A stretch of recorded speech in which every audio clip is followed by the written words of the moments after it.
For 9.3, we're going to go straight to examples. This is just an extension onto the 9.2.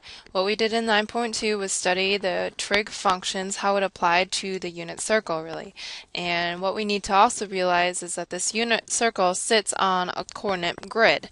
So there's multiple xy values that are beyond just this realm of the unit circle, such as this point right here, 2, 1. And you need to realize that all of these XY plot points on these coordinate grids have a horizontal and a vertical motion to get there. And then so therefore we have these right triangles that we can form. So here is another right triangle that once again, once again we can use our trig functions on. So we're going to start some examples.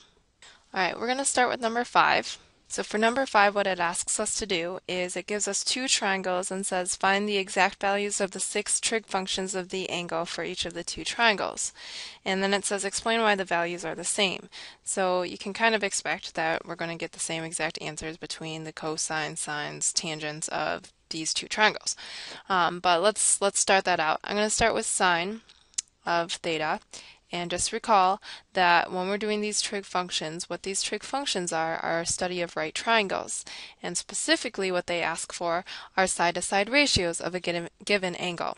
So if I were looking at this triangle right here, I could tell you, please give me the side-to-side ratio of the opposite leg over the hypotenuse of this angle.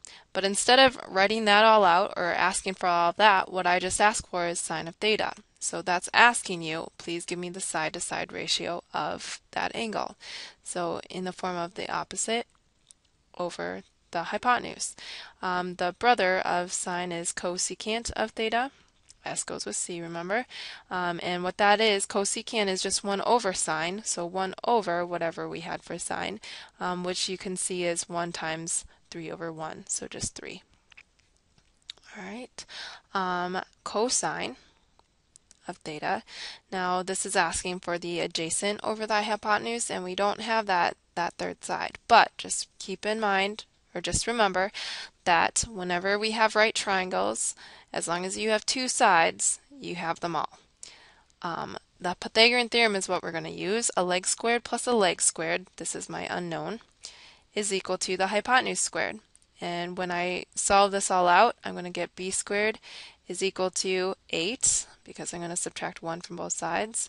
And also one thing to remember is in the back of the book, they're going to have simplified radical expressions. So if you have any perfect squares under the radical, you need to pull it out. This can be written as 4 times 2, which 4 is a perfect square, and since we can break up a radical like this, we're going to get 2 square roots 2. Alright, so now I can complete this. Alright, and then secant.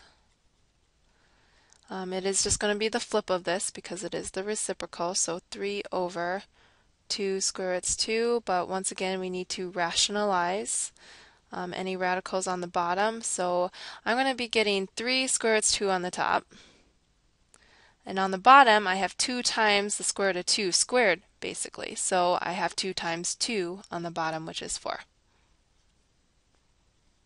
Alright, and then tangent 1 over 2 square roots 2. I'm going to quickly go to cotangent of theta and write this as as just the flip, so it's going to be 2 square roots 2, but this one I do have to rationalize, so I'm going to get the square root of 2 over 4. Okay. Alright, now I'm going to switch to this other triangle below. So what I do want you to observe is that these are proportional triangles.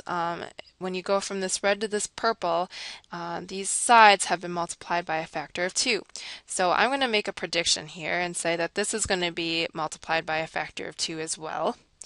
But I will go ahead and solve this using my Pythagorean, so I would have had 2 squared plus b squared is equal to 36, because it was our hypotenuse squared. Leg squared plus a leg squared equals the hypotenuse squared. B squared, when I subtract 2 squared from both sides, is going to be 32. I'm going to square root it, and again, don't leave any perfect squares underneath the radical. So here I have the square root of 16 times 2, but I can break that apart. Here I have 4 square roots 2. Go figure. Okay, so we have sine of theta, and that's going to be opposite over hypotenuse. So 2 over 6, which would simplify down when I divide by 2 to be 1 over 3. Okay, cosecant, then therefore, would be 6 over 2, which would simplify to be, whoops, simplify to be 3 as well. So what you're going to see is all of these are going to match. And I won't necessarily have you do that as long as you see that that's what's happening. And the idea is this. I went ahead and figured out what is this specific angle in my calculator by I'm solving for this angle, so we'll learn more about this in lessons to come, but I would take the inverse sine of both sides, which would cancel out the sine, and I would get the inverse sine of 1/3. And when I do that, I get 19.5 degrees. What you have to understand is because of the nature of triangles, all of this angle is congruent with that angle, this angle is congruent with this angle, and this angle is going to be congruent with, of course, this 90. And what you have to realize is you could have blown this triangle up 3 times as big, but the side-to-side ratios will remain the same, okay, because of the proportionality of it all. I don't know if proportionality is a word. All right, number 9. We're going to move on to number 9, and what they give us is a certain equation or a trig function, and it says sketch a right triangle corresponding to the trig function of the acute standard angle is really what they should say. I need to draw an acute standard angle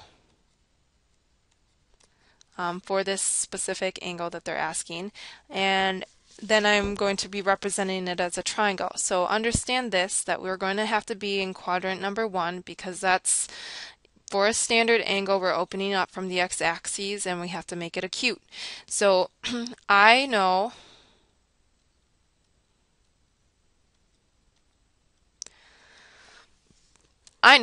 that the sine, or in other words, the vertical motion on the coordinate grid is going to be 3. So I know that I'm going to have to go as high as 3. And I also know that my hypotenuse has to be 4. So I'm going to make a kind of a rough sketch of this right now. But what I have here is something like that. So there's a length 4, here's my length 3, and there's the triangle of creation. So that is my acute angle that I formed. So now I just need to find the 6 or the 5 other trig functions of this. I'm going to go ahead and do my reciprocal one. So cosecant of theta would be, of course, 1 over sine, which I hope you, once again, I'm just going to keep doing that so it kind of starts to stick and become familiar. 4/3. And then cosine of theta would be, I need to solve for that. Once again, it is a right triangle though, because that's how we get to our points, through a horizontal and vertical motion. So I need to solve for this horizontal, or for this x component of that point, and I can do that with my Pythagorean theorem. A leg squared plus a leg squared is equal to my hypotenuse squared. So cosine is going to be the square root of 7 over 4. Which means it's reciprocal, secant. So 4 square root 7 over 7. And then tangent of theta. Once you have all 3 sides, it should just become a matter of knowing what your trig functions are asking you for. So opposite. All right, 23. So 23 asks, it says evaluate the trig function in memory or by constructing an appropriate triangle for the given special angle. And I'm just going to go right off the unit circle. So you could always be trying to construct triangles with an angle 60, but the essential thing for this is that you have a very basic triangle that you can use from the unit circle. And this would apply for any triangle with an angle of 60, but let's look at this triangle on our unit circle because that is the most basic triangle you could have. So I'm going to be looking at the angle 60 right here.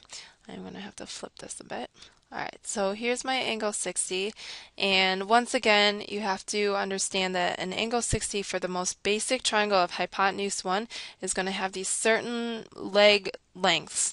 So we're going to be using that. I'm going to just take this triangle down with me. But the angle 60, I could have guessed that was where I was looking for on my unit circle. You don't always have to draw the unit circle, but if it helps, it helps.